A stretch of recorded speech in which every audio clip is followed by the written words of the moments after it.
주님의 이름으로 사랑하고 축복합니다. 새해 복 많이 받으세요. 이 구정 때 또 할 거거든요. 우리는 좀 그렇게 돼요. 좋은 말인 것 같아요. 축복을 빌면 좋잖아요. 사실 우리가 복을 빈다고 우리가 줄 수 있는 게 아니고 우리는 말하는 수고 하나밖에 없는데 주실 분이 계시기 때문에 넉넉히 주실 줄 믿습니다. 받을만 하면은 받는다고 말씀하셨습니다. 그렇죠? 예, 그분이 받을 자격이 안 되면 빈 사람에게 돌아오는 또 새로운 법이 있습니다. 기억했으면 좋겠고, 새해에는 우리가 어떻게 시작합니까? 어떤 내가 무언가를 해보려고 하고 또 어떤 기대를 가지고 시작하지 않습니까? 그래서 새해 뭔가 더하고 채우는 것에 우리가 집중을 하지 않습니까? 그래서 뭔가를 사기도 하고 적어 내려가고 채우고 막 그래요. 근데 진정한 시작은 무엇일까? 사실은 비우고 정리하는 것이 아닌가 우리는 한번 생각해 보게 됩니다. 이 정리 전문가 곤도 마리에는 일본의 유명하신 분인데 정리의 힘에서 설레지 않는 물건은 버려라. 과감히 버려라. 물건에 치여 사는 것보다 낫다. 그냥 사는 게 더 행복하다 이렇게 얘기하고, 또 다른 정리 전문가 우리나라의 이미정 작가도 정리의 달인이라는 저서에서 정리는 단순히 물건을 치우는 기술이 아니라 내 삶에 무엇이 소중한지를 선택하는 과정이다 이렇게 얘기를 했습니다. 우리는 인생을 살면서 수많은 물건을 사고 또 관계도 채우고 감정도 쌓아가요. 그런데 가끔 정리하고 보면 이게 왜 있지 하고 치워버리면 굉장히 편한 넓은 공간을 누릴 때가 있죠. 결국 쓸모없는 물건들이 그 공간을 차지해서 힘들었을 때가 있다라는 것이죠. 그렇다 보면 우리 영혼도 마찬가지가 아닐까 생각돼요. 우리의 마음의 창고에 무엇가 가득할까요? 행여나 그것이 죄가 아니기를, 욕심과 탐욕과 미움이 아니기를. 그것을 하나둘 치워내면, 그 쌓였던 것을 치우면 얼마나 큰 은혜가 자리하게 될까. 결국 하나님의 은혜가 부족해서가 아니라 내 안에 다른 것으로 가득 차 있어서 문제가 아닌가, 오늘 그렇게 말씀을 상고해 보려고 합니다. 그래서 광야에서 오늘 외치는 자의 소리가 있죠. 오늘 어떤 사람이 나오죠? 네, 맞아요. 세례 요한이 나와요. 이 세례 요한은 예수님의 친척이기도 한데 광야에서 우리 영혼의 대청소를 하라고 하듯이 외치는데, 저는 이걸 볼 때 정리 시작, 대청소, 영혼을 깨끗이 하자, 이런 시간으로 들린다라는 것이죠. 왜 정리의 시간이 필요할까? 오늘 본문을 한번 보십시오. 우리 마태복음 3장 1, 2절을 보면은 광야에서 외치죠. 회개하라, 천국이 가까이 왔다. 세례 외침을 보고 이거는 진짜 회개라는 것을 통해서 이제 하나님의 말씀과 은혜가 들어갈 자리를 만들어야 되는구나. 왜 우리에게 정리를 말씀하실까? 천국이라고 얘기를 했어요. 주님이 오시기 때문이라고 말합니다. 결국 우리가 보면은 귀한 손님이 오면 우리가 집안 청소 좀 하죠. 대신방이어가지고 사실은 예전에는 가정으로 초대하고 그런데 요즘에는 집에 오는 게 불편하대요. 목사님 오면은 청소도 해야 되고 안 왔으면 좋겠대요. 그런 분들이 있고, 사실은 이렇게 부담 드리는 것도 좀 그런 마음이 있어서 이렇게 직접 찾아가고 이런 거는 좀 덜하는 요즘 시대가 아닌가 생각하는데, 그래서 귀한 손님이 오면은 정리하고 묵었던 쓰레기도 냄새나는 것도 정리해서 치워야 되지 않겠습니까? 결국 세례 요한은 누구를 모시냐면 예수님, 만왕의 왕을 우리에게 모시는데, 그러려면 청소해야 되지 않겠느냐. 주의 길을 예비하는 것이 바로 그것이었어요. 결국 필수의 과정이었던 거죠. 정리는 무엇일까요? 우리에게 매여 있던 것을 끌어내고, 그리고 천국에 가까이 왔다는 그 다가올 미래의 그 천국을 맞이하기 위한 필수 과정이다. 오늘 그렇게 보여집니다. 그래서 왜 정리의 시간이 필요한가? 세례 요한이 외치고 있습니다. 세례 요한은 많은 사람들을 불러 모았어요. 그런데 사람들이 다 아브라함의 자손이라는 정체성이 있었죠. 내가 누구인지를 알면 굉장히 중요한데, 요한은 어떻게 얘기를 하냐면 그들이 이 정체성, 외형을 가지고 사는 것이 아니라 더 중요한 얘기를 하거든요. 오늘 본문 8절과 9절의 말씀을 한번 읽어볼까요? 읽겠습니다. 그러므로 회개에 합당한 열매를 맺고 속으로 아브라함이 우리 조상이라고 생각하지 말자. 내가 너희에게 이르노니 하나님이 능히 이 돌들로도 아브라함의 자손이 되게 하시리라. 혈통적으로는요, 외형적으로는요, 아브라함의 자손이라고 했는데, 그런 외형적인 자손은 우리 하나님은 돌로도 만들어낼 수가 있다고 얘기를 하고 있습니다. 놀랍죠? 그러니까 겉모습은 신앙인인데 정리되지 않은 신앙이 있다라는 이야기를 하는 거죠.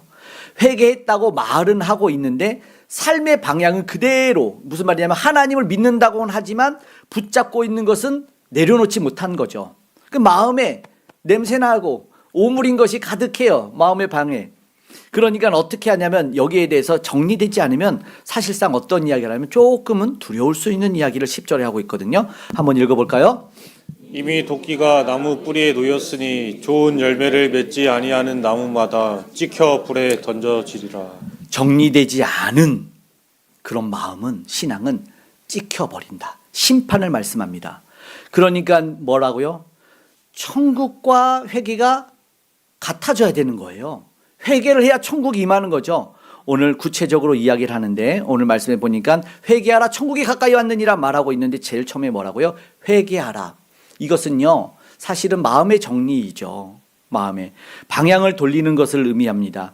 세상으로 향했던 발걸음을 멈추고 하나님께로 유턴하는 것을 말하거든요. 이것이 진정한 정리의 시작입니다. 세례 요한이 말하는 회개는 어떤 실수하고 잘못하고 우리가 후회하는 마음, 왜 그랬을까 이런 마음 정도로 끝나는 것이 아니라 말 자체가 메타노니아가 생각과 방향을 완전히 바꾸고 트는 것이죠. 회개란 결국 마음이 감정을 요동시켜서 삶으로 나타나고 정리로 이어진다라는 것이죠. 그래서 그렇기 때문에 오늘 본문을 보십시오. 열매를 맺으라라는 말씀을 하고 있는 거죠. 회개하며 열매를 맺는 게 합당하다라는 겁니다. 그러니까 실제적 변화를 이야기하고 있는데 회개는 버릴 것, 내려놓을 것, 그리고 하나님 중심으로 다시 삶을 재배열할 걸 얘기합니다. 결국 신앙은 열매가 필수적인 거예요. 정리가 안 된 신앙은 뭘까요? 결국 12절과 같이 한 번 더 얘기를 하는데요. 한번 읽어볼까요? 손에 키를 들고 자기의 타작마당을 정하게 하사 알곡은 모아 곳간에 들이고 쭉정이는 꺼지지 않는 불에 태우시리라. 한 맥락입니다. 열매를 맺으라고입니다. 결국 삶의 정리죠. 마음의 정리, 삶의 정리. 요한이 말하는 알곡, 쭉정인을 하나님께서 분리하신다는 것을 묘사하는 거예요. 하나님은 반드시 갈라요. 양과 염소의 비유도 알 것입니다. 근데 이것이 공포만이 아니라 사실은 믿는 사람에게는 은혜의 경고인 거예요. 그냥 은혜의 메시지인 거죠. 왜요? 아직 정리할 시간이 남아있다라는 거잖아요. 만약에 하나님이 정말 심판을 목적으로 했다면 경고할까요? 경고 안 합니다. 우리 과속 이 카메라들 있잖아요. 이 딱지를 끊기 위함입니까? 속도를 줄이기 위해서 안전을 지키게 하기 위해서입니까? 안전이죠. 안 그러면은 500m 전에 100m 전에 경고를 안 하죠. 몰래 찍잖아요. 다 경고하는 것이에요. 하나님도 돌이켜서 진짜 복된 삶을 살길 원한다라는 겁니다. 회개에 합당한 열매를 맺어라. 요한은 정결하게 씻으라라고 말하는 겁니다. 그래서 세례 요한이 이름이 요한인데 씻으라 세례를 시켜가지고 요단강에 온 사람들을 세례시켜서 별명이 세례가 된 거예요. 얼마나 세신을 시켰으면. 결국 사람들은 자복하고 6절에 보니까 요단강에서 요한 앞에 나와서 세례를 받아서 별명이 세례 요한이 돼버렸다는 거죠. 정리는요 말로만 끝나는 것이 아니라 세례를 받고 나아가고 결과물로 증명하는 분명한 변화가 있는 삶을 얘기하는 거다라는 거죠. 독이 있으면 독이 있는 열매를 맺고 생명이 있으면 생명나무를 맺는 거죠. 결국 무슨 말이냐면 내 안에 가득한 게 뭐냐, 내 삶에 분노가 있고 시기가 있으면 질투의 열매가 그런 것이 맺혀진다라는 거죠. 그러니까 뿌리를 정리해 나가는 거예요. 내가 무슨 열매로, 그러니까는 성령 받은 사람 어떻게 하냐, 열매로 한다고 말씀합니다. 나뭇가지가 임의로 흔들리지 않는다고 말씀하시면서 예수님이 요한복음에 말씀을 하셨습니다. 결국 마음의 정리, 삶의 정리, 결국 그 정리가 끝이 아니라 정말 중요한 예수님을 만날 준비다라는 것입니다. 이 말은 뭐냐면 사실은 우리의 주인을 바꾸는 거거든요. 이 요한은 11절에 자신은 물로 세례를 줬잖아요. 그럼 여기서 세례 요한이 별명까지 받았으니까 끝나죠. 호가 세례가 됐어요. 근데 이 이야기 끝나는 게 아니라 더 어마어마한 세례가 있다. 바로 예수님에 대한 이야기를 하고 있는데 이 11절의 말씀을 읽어보면 알게 됩니다. 한번 읽어보겠습니다. 나는 너희로 회개하게 하기 위하여 물로 세례를 베풀거니와 내 뒤에 오시는 이는 나보다 능력이 많으시니 나는 그의 신을 들기도 감당하지 못하겠노라. 그는 성령과 불로 너희에게 세례를 베푸실 것이요. 아멘. 요한이 이 땅에서 했던 사역은 길을 닦는 것이었어요. 그 한마디 어떻게 보면 광고판이었습니다. 야, 예수님이 오신다라는 광고를 실컷 하고, 그런데 이제 준비해라. 그분 만나려면 티켓, 선착순이다. 맞죠? 그거예요. 티켓 할인권이 있어야 들어가는 거예요. 표가 없으면 못 들어가요. 그러니까 세례 요한이 그 이야기를 한 거예요. 준비시킨 거예요. 예수님이 일하실 수 있도록, 예수님을 만날 수 있도록. 그리고 성경의 예언을 이루었잖아요. 결국 정리는 뭐냐면 내가 주인이었던 삶에 내 안에 주인을 비워내는 거죠. 마음의 정리, 삶의 정리, 왕의 정리. 무슨 말씀인지 알겠어요? 우리는 다 내가 왕이지 않습니까? 나를 중심으로 살아가지 않습니까? 근데 진짜 왕이 오셔서 나를 통치해 주셔야지만 가장 인간답게 살 수 있는 방법입니다. 그래서 하나님이 이 땅에 그 예수 그리스도를 보내심으로 진짜 왕을 만나게 해주셨으니까 우리는 정리하고 만나는 거죠. 그래서 그 준비의 과정을 오늘 세례 요한을 통해서 시켰다라는 것입니다. 우리가 잘 아는 이 천재 미켈란젤로가 다비드상을 조각했잖아요. 그래서 사람들은 야, 어떻게 저렇게 멋있게 조각을 해냈냐 그랬더니 미켈란젤로가 아니라 나는 이 대리석 안에 있는 것을 끄집어냈을 뿐이다, 이런 고백을 했었거든요. 근데 사실은 신앙도 그렇거든요. 여러분, 우리 안에는요 누가 있어요? 우리는 누구의 형상을 닮았을까요?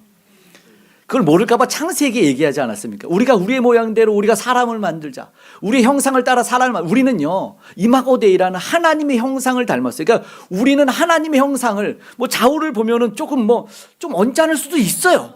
거울을 보면 깜짝 놀랄 수도 있지만, 그런데 여러분 가장 아름다운 모습으로 하나님은 우리를 창조하셨습니다. 이것을 창세기에 이미 선포하고 나갑니다. 그럼 우리를 그걸 끄집어내야 되는데 지금 다른 것 때문에 가려져 있는 거예요. 정리 안 됐으니까 뭘로 가득한 것 같아요? 솔직한 분 몇 분 계시네요. 맞아요. 이미 다른 형상으로 우리가 뭐예요? 성경에 의인은 없나니 하나도 없다. 죄인이 죄인을 낳았어요. 그러니까 우리의 형상을 잃어버린 거죠. 본질의 형상을. 그래서 사실 우리는 본질의 회복으로 나가는 건데 죄인의 형상에 죄인이 죄인을 낳고 계속 죄를 낳다 보니까 그 형상을 잊어버려 가고 있는 거죠. 그 잊고 살아가는 겁니다. 그래서 오늘 내 안에 다른 것들을 깎아내는 정리가 오늘 있는 겁니다. 오늘 그래야 될 줄 믿습니다. 그것이 뭐라고? 회개하면 뭐가 가까워왔다고요? 와, 맞습니다. 어떻게 알았죠? 그럼 물어봅니다. 천국을 준비하고 있습니까? 아멘. 이 회개하라 다음에 분명히 천국이 가까이 왔다라고 얘기를 하고 있어요. 그렇습니다. 천국은요 지금 우리 앞에 있어요. 그래서 오늘 우리는 묻고 답해야 됩니다. 천국 들어갈 준비 됐습니까? 아멘. 예수 십자가에 흘린 피로서 찬양이 이래요. 주님 예수 다시 올 때 그때는 영접할 예복이 있는가? 그대 몸은 거룩한 곳 천국에 들어갈. 아멘. 분명하게 알곡은 곡간으로, 쭉정이는 불에 던져버린답니다. 태우신답니다. 겉모습만이 아니어야 된다는 말이죠. 알곡, 속이 꽉 찬 알곡이어야 되죠. 쭉정이 겉모습은 필요 없다라는 겁니다. 천국은요 결국 오늘 지금 나중이 아닙니다. 현재적 누림입니다. 그걸 알아야 됩니다. 그러니까 오늘부터, 내일부터가 아니고 지금부터, 그 오늘 말씀을 우리가 핑계하지 못하는 겁니다. 오늘 우리가 너무 많은 것을 쥐고 있다 보니까 그 가짜 형상으로 정리 안 된 삶을 살다 보니까 천국의 기쁨을 누리지 못하는 거죠. 믿음의 고백을 하고 있는데 삶을 정리가 되지 않는다? 그것이 문제다라는 것입니다. 오늘 세례 요한이 어디서 외쳤죠? 광야. 맞아요. 예루살렘에서 외치지. 성전에서 외치지. 회당에서 외치면 얼마나 좋겠습니까? 그런데 왜 그러지 않았을까요? 광야에서 왜 외쳤을까요? 여러분, 광야는요 직분이 통하지 않아요. 무슨 말인지 아닙니까? 권위가 통하지 않는 곳이 광야입니다. 그러니까 오늘 말씀에 보면은 다시 읽지 않지만 바리새인과 사두개인이 그 당시에 귀족이고 지도자였어요. 그들이 요단강으로 광야로 나왔어요. 그 모든 직분을 내려놓고 나온 곳이 바로 광야였다는 것이죠. 무슨 말씀인지 알겠죠? 하나님보다 자존심을 붙들었고 권위를 붙들었고 명예를 붙들고 체면을 붙들고 살았던 자들은 그 천국을 누리지 못합니다. 회개라는 말씀도 듣지 못하고 천국의 말씀도 못 들어요. 모든 것을 놓아야 비로소 들어갈 수 있는 곳, 오늘 그 소리가 우리에게 들려주고 있는 것이죠. 무엇을 붙잡고 있는지, 어떤 습관과 편리를 놓지 못하는 그런 신앙이 아니라 오늘 천국과 가까워지는 것은 광야였다는 것을 기억했으면 좋겠습니다. 그 광야는요 정리하는 곳이죠. 오늘 다시 한번 10절의 말씀을 다시 한 번만 더 읽어볼까요? 이미 도끼가 나무 뿌리에 놓였으니 좋은 열매를 맺지 아니하는 나무마다 찍혀 불에 던져지리라. 도끼가 놓였어요. 무서운 말일까요? 겁주려는 말일까요? 그런데 당장 심판하지 않죠. 아직 찍히지 않았어요. 결국 무슨 말이냐면 이 말씀은 여러분 결단하십시오라는 말이에요. 끊어내야 됩니다. 정리를 시작하라라는 겁니다. 그럼 오늘 우리가 무엇을 내려놓아야 될까요? 무엇을 정리해야 될까요? 오늘 진지하게 고민해 봐야 된다라는 것이죠. 그러니까 무엇이 하나님을 대신하고 있는가? 내 안에 가득 찬 것이 무엇인가? 여러분 지난 한 해 살아왔잖아요. 뭘 많이 했나요? 무슨 생각을 많이 했나요? 아니면 여러분의 물질 한번 추적해 보십시오. 어디에 가장 많이 들어갔을까요? 여러분의 시간을 한번 점검해 보세요. 어디에 많은 시간을 들였나요? 혹시 그곳에 여러분이 섬기는 왕이 있지 않을까요? 그럴 것 같아요. 정리를 시작해야 돼요. 그리고 정리의 달인 뭐라고 말하냐면 시간과 공간을 정리하면 심리적 안정과 효율성이 늘어난다는 말도 합니다. 결국 우리 안에도 세상에서도 말하는데 정리가 되지 않으니까 뭐예요? 불안해요. 미워요. 원망스러워요. 해결되지 않아요. 정말 우리에게 가장 먼저 필요한 것은 비움입니다. 비움. 비워내는 것이 회개죠. 맞아요. 진짜 비우려면 여러분 가장 첫 번째 원칙이 버림입니다. 버림. 3년 동안 한 번도 입지 않은 옷 버리라고 얘기를 했죠. 송구영 씨 작년에 누가 올려놨어요. 우리가 버려야 될 것들, 새해 버려야 될 것 18가지 별의별 것 얘기하더라고요. 그런데 오늘 우리도 우리 영혼을 갉아먹는 것이 있다면 버렸으면 좋겠어요. 좀 먹고 있는 것들이 있다라는 것이죠. 그것을 버려야 됩니다. 곤도마리에 이게 말할 설레지 않으면 버리라 그랬다니까요. 우리가 생각해 이 정도는 괜찮겠지. 막 타협, 그 영혼이 쭉정이들로 가득 차고 만들어지고 있는데 체면 때문에 가져온 게 너무 많아요. 그것들을 버려야지요. 우리나라 문화를 한번 비평하자면 우리가 체면 문화 권위주의가 굉장히 세지 않습니까? 그러니까 우리 아이는 배우고 싶지 않은데 옆집 아이가 배우면 등록해버려 엄마가. 그게 문제죠. 친구가 가지고 있으면 사버려. 나도 사야 돼. 그렇죠. 홈쇼핑 꼭 필요할 것 같아. 다 사. 뜯지 않은 택배가 많다라는 거죠. 우리가 언제 차를 바꾸냐 그랬더니 고장나서가 아니라 내 친구가 새 차 사면 그러면 차를 바꾸네요. 그래서 세트로 사는 게 맞아요. 차는. 놀랍지 않습니까? 오늘 우리가 견물생심이라고 그거 보면서 욕심이 생기는 겁니다. 그런데 오늘 우리가 알지만 지난 시간에도 봤지만 언제 욕심이 들어와요? 처음에 죄가 어디서 들어왔죠? 먹음직도 하고 보암직도 하고 지혜롭게 할 만큼 탐스럽게 한 것들이 정말 필요 없는데 그것을 내 마음에 저장하는 순간 그 안에 계셨던 하나님이 사라지고 그 안에 하나님이 사라져버리는 거죠. 말씀이 사라져버리는 거죠. 소탐 대실 아십니까? 여러분 세상에 있는 거 작은 거잖아요. 정말 큰 걸 잃어버린다는 말씀입니다. 문제는요 죄를 채우는 데 있다는 겁니다. 욕심을 채우는 것. 여러분 회개는 뭡니까? 외적으로 죄를 고백하고 참회 기도하고 죄를 포기합니다. 우리 지정이 회개 알죠? 죄가 무엇인지를 깨달아 알고 마음으로 미워하고 정말 그게 싫어서 떠나는 게 회개거든요. 세례 요한이 광야에서 외쳤다고 그랬죠. 광야에서 왜 외쳤습니까? 오늘 우리 같았으면 광야에서 안 외쳤다고요. 여러분 광야는요 추종자들이 따라오지 못하는 곳이기 때문에 외쳤다는 말입니다. 무슨 말씀인지 알겠어요? 추종자들이 있었으면 유튜브 켰다고요. 무슨 말씀인지 알겠습니까? 시내에서 사람 많은 거리에서 사거리에서 외쳤다고요. 그런데 광야에서 아무도 듣지 않는 곳에서 사람들 끌어모을 수 없는 곳에서 외쳤다고요.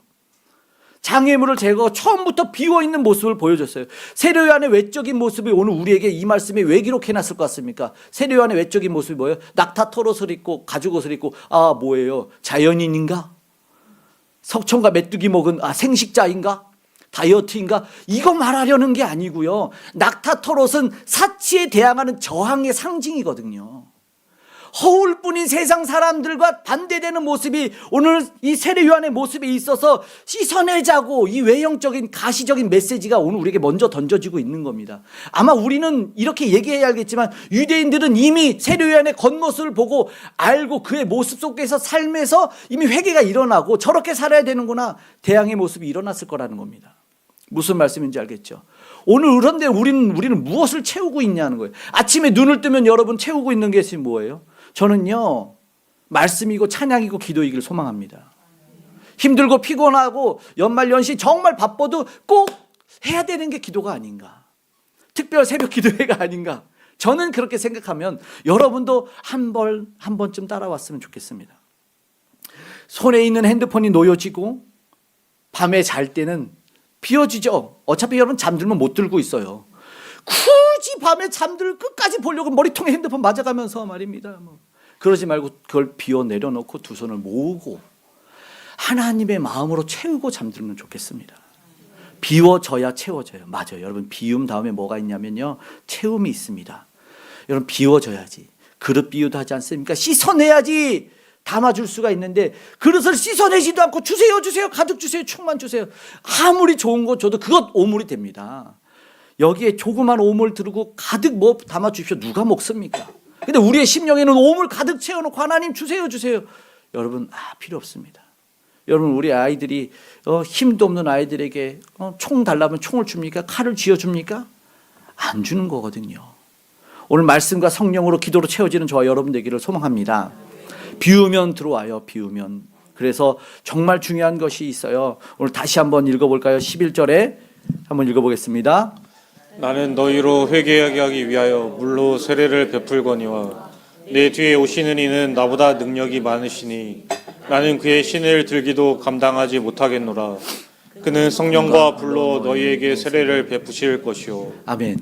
세례한 그 물로 씻고 회개한 그 사람에게 성령으로 세례를 예수님이 주신다고 말합니다. 성령과 불로 우리를 채워주신다는 거죠. 다시 한번 진짜 신앙으로 있어야 될 것을 오늘 메시아인 예수 그리스도를 만남을 통해서 정리의 시간을 가진 이들이 성령의 부음을 받고 예수님과 함께해서 은혜로운 사역을 시작하는 생명의 삶을 살아낸다라는 겁니다. 예수님이 뭐라 그랬어요? 너희가 나보다 더 큰 일을 할 거다라고 말씀하셨습니다. 오늘 말씀이 심판과 경고의 무서운 말씀도 있지만 새 생명으로 초대하고 있는 말씀입니다. 놀라운 일을 할 수 있는 거죠. 성령 충만이 임하니까. 성령의 충만을 받으면 놀라운 권능이 임한다고 사도행전 1장 8절에 임했지 않습니까? 두나미스예요. 헬라어로 폭발적인 능력. 우리에게 그 능력 우리는 원하잖아요. 그것이 언제예요? 성령 받으면. 그런데 이 단계가 뭐였냐를 보시죠. 회개해라라는 거죠. 그러면 예수님이 오셔서 오늘 우리 그 생명의 초대가 일어요. 그럼 여러분 성령 충만하고 죄 씻음 받으면 어떠한 일이 있을까? 또 놀라운 약속의 말씀이 디도서 3장에 있는데요. 우리 한 번 더 읽어보겠습니다. 우리를 구원하시되 우리가 행한 바 의로운 행위로 말미암지 아니하고 오직 그의 궁휼하심을 따라 중생의 씻음과 성령의 새롭게 하심으로 하셨나니 우리 구주 예수 그리스도로 말미암아 우리에게 그 성령을 풍성히 부어주사 우리로 그의 은혜를 힘입어 의롭다 하심을 얻어 영생의 소망을 따라 상속자가 되게 하려 하심이라. 상속자, 결국 그거를 다 갖는 겁니다. 창조주의 것을 그냥 자연스럽게 그냥 달라고 안 해도 자연스럽게 인게 됩니다. 여러분 양도소득도 안 됩니다. 아무것도 안 떼고 그냥 다 받아 누리는 겁니다. 이게 뭔지 아십니까? 이게 진짜 세상이 줄 수 없던 이게 바로 예수님과 함께하는 삶입니다. 정리하고 비우면 채워지는 그 주님을 누리는 삶. 여러분 정리가 끝난 방에 우리 주님을 모셔내야 됩니다. 그러면서 주님이 원하시는 삶을 살아내는 겁니다. 어떻게 살아가야 됩니까? 너희는 이 세상을 본받지 말고 하나님의 선하시고 기뻐하시고 온전한 뜻이 무엇인지 분별하도록 하라. 하나님의 뜻대로, 주님의 뜻대로. 그러니까 주님이 무엇을 하실까? 주님이라면 뭐라고 말씀하셨을까? 그 삶을 살아내는 사람이 있잖아요. 여러분 천국이 그의 것입니다. 이미 천국과 한 발 가까운 거예요. 결국 인생은 내가 이것저것 쌓아가고 막 채워가고 그런 것이 아니라 어쩌면 정리하는 시간. 나면서 우리는 그 가지고 왔던 죄악을 정리해 나가는 시간을 가져야 된다는 겁니다. 그럴 때 우리는 이 하나님 앞에 가까이 갈 수 있을 줄 믿습니다. 아멘. 우리가 살아갈 때 어떤 몇 푼 아니면 세상의 명예, 사실 우리가 죽을 때 보면 동서양의 수의, 죽어서 입는 옷에는 다 주머니가 없어요. 아시죠? 우리 동양에서는 대신에 뭐예요? 거기다가 동전 투입 주죠. 요단강 건널 때 노잣돈 쓰라고 뱃사 공개 주라는 그게 답니다. 그게 다예요. 우리나라 어쩌면 이런 일들이 우리 삶에도 상, 트로피, 지금 추구하는 뭐가 꼭 나 이거 가져야 되는 거 사실은 못 가져가지롱. 정말 못 가져갑니다. 오늘 세례 요한은 주님을 만나는 길을 닦았어요. 정리를 했고 그의 외적인 메시지, 그의 말을 통해서 오늘 우리에게 전해주고 있습니다. 우리가 주님을 닮아가야 될 것 같아요. 그 거룩한 성품, 회개에 합당한 열매뿐입니다. 오늘 이 시간 우리가 광야에서 외치는 요한의 소리에 귀를 기울여야 할 줄로 믿습니다. 비울 것은 비워내고 채울 것은 채웠으면 좋겠습니다. 광야가 은혜로운 이유는 비로소 예수님을 만날 수 있는 곳이 되기 때문입니다. 다음 시간에는 예수님이 광야로 가시는 이야기가 또 기대가 될 것 같습니다. 우리 그분을 만나는 기쁨은 세상 무엇과도 비교할 수 없습니다. 우리 삶의 주인이신 예수 그리스도를 기쁨으로 맞이하는 저와 여러분 되시기를 주님 이름으로 축복합니다. 오늘 말씀을 마치고 이제 함께 기도하기를 원합니다. 하나님, 사실 지금도 심판할 인간을 찾는 게 아니라 회개하여 열매 맺는 우리를 찾고 계신다라는 겁니다.